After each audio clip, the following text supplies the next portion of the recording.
It was a Friday night like any other. Rain lashed against the windows, each drop a tiny hammer against the glass. Inside, Sarah and her friends, Emily and Ben, huddled closer to their screens, the glow of the video call painting their faces in an eerie light. Laughter, the kind only old friends share, filled the room, momentarily drowning out the storm raging outside. They were miles apart, yet the familiar comfort of their virtual hangout made the distance melt away. Sarah took a sip of her coffee, the warmth spreading through her. "Remember that time we went camping and Emily swore she saw a ghost?" She chuckled, her eyes twinkling with amusement. Emily feigned offense, her smile widening. "Hey, it wasn't funny? That creepy figure by the lake was definitely not just a tree." Ben, ever the skeptic, rolled his eyes. "Right, because ghosts totally hang out by lakes." He let out a hearty laugh, the sound slightly distorted by the laptop speakers. Sarah leaned closer, peering at Ben's screen. "Is it just me or is your connection acting up? You're all pixelated."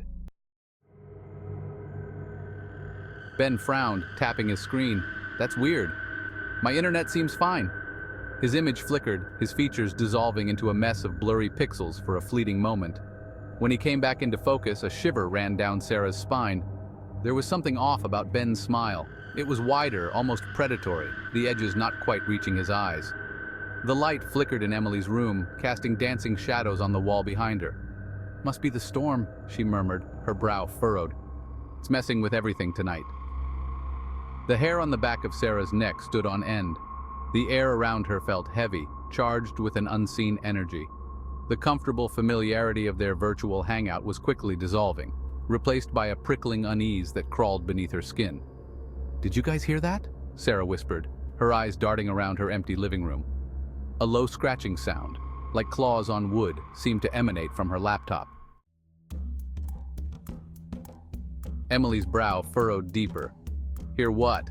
It's probably just the wind, Sarah. You're letting your overactive imagination run wild again." But Sarah couldn't shake off the feeling of dread that had settled in her stomach. The scratching sound grew louder, insistent, and the shadowy figure in the corner of Ben's room seemed to shift, growing larger.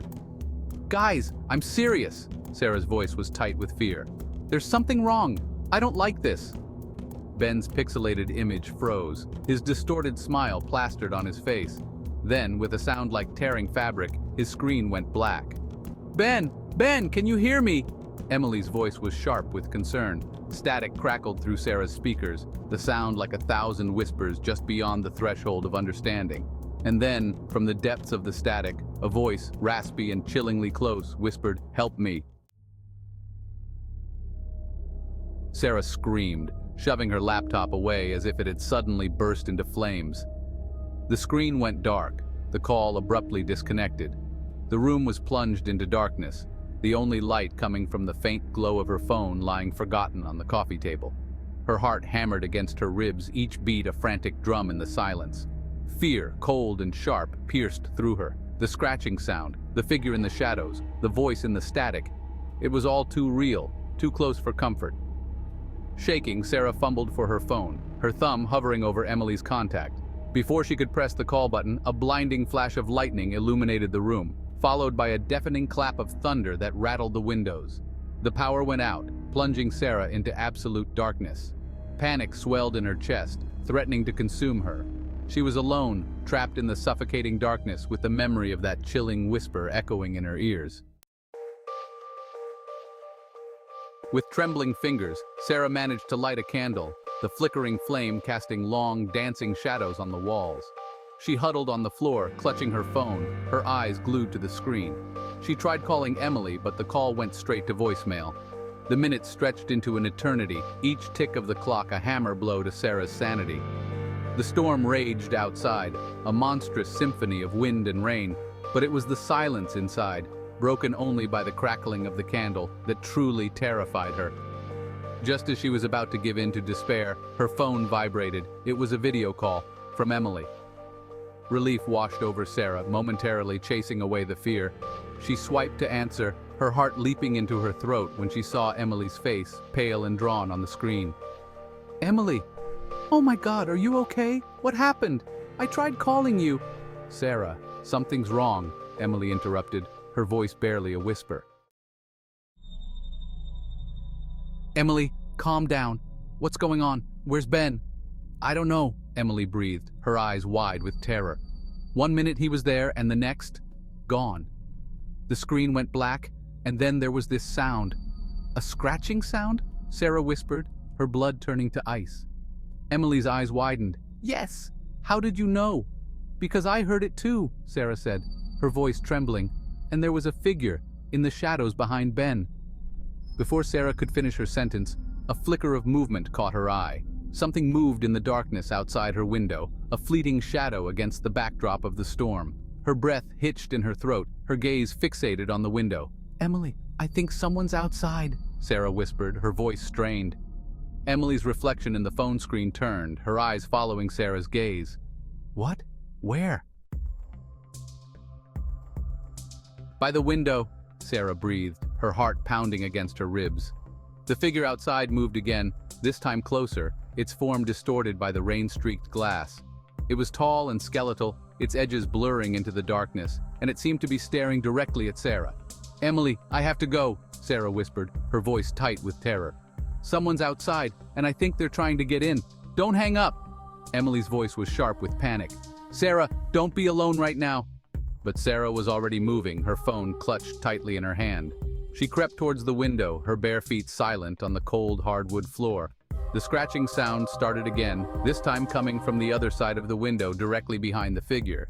It was closer now, more insistent, accompanied by a low, guttural growl that sent shivers down Sarah's spine. As she neared the window, the figure outside suddenly lurched forward, its face pressed against the glass. The sight that greeted Sarah made her blood run cold. It was Ben, or at least it resembled him. His face was twisted in a grotesque parody of a smile, his eyes completely black, reflecting the flickering candlelight like two bottomless pits. Emily, it's Ben, Sarah whispered, her voice barely audible above the howling wind. But he doesn't look right, his eyes... Before Sarah could finish her sentence, the phone slipped from her grasp, clattering to the floor with a sickening thud. The screen went dark, severing her connection with Emily. Sarah stood frozen, her breath caught in her throat, staring at the distorted face of her friend pressed against the glass. The scratching sound intensified, morphing into a frantic, desperate scraping.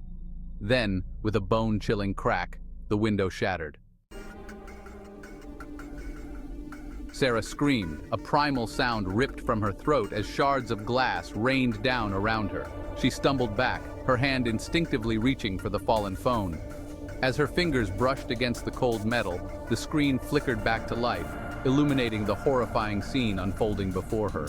Ben, his face a mask of unimaginable rage, lunged through the shattered window, his hands outstretched, his black eyes burning into hers. Sarah screamed again, scrambling back on her hands and knees, fear lending her a burst of adrenaline.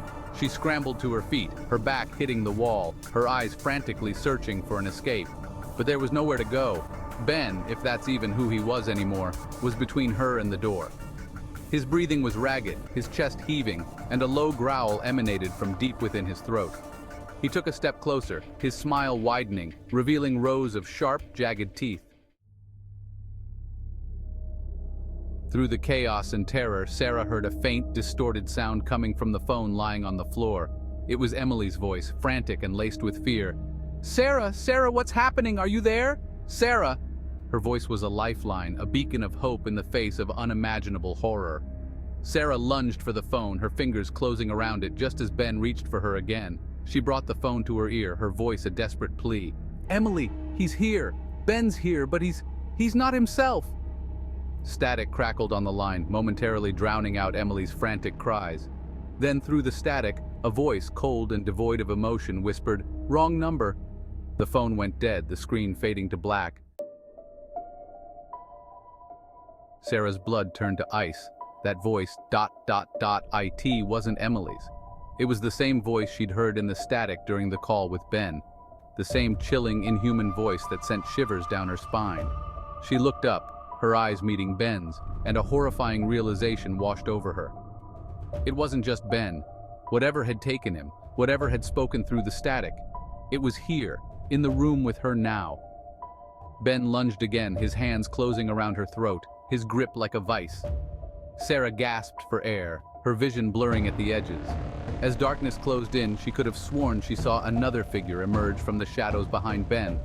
A tall, skeletal figure, its edges blurred and indistinct, its eyes glowing with an eerie, otherworldly light. And then everything went black. The storm raged on, oblivious to the horrors that had unfolded within the confines of Sarah's home. Rain continued to lash against the shattered window, the wind whistling a mournful tune through the broken glass. The only sound that broke the silence was the incessant ringing of a phone, its screen flashing with an incoming video call. The name displayed on the screen sent a chill down the spine. It was Emily.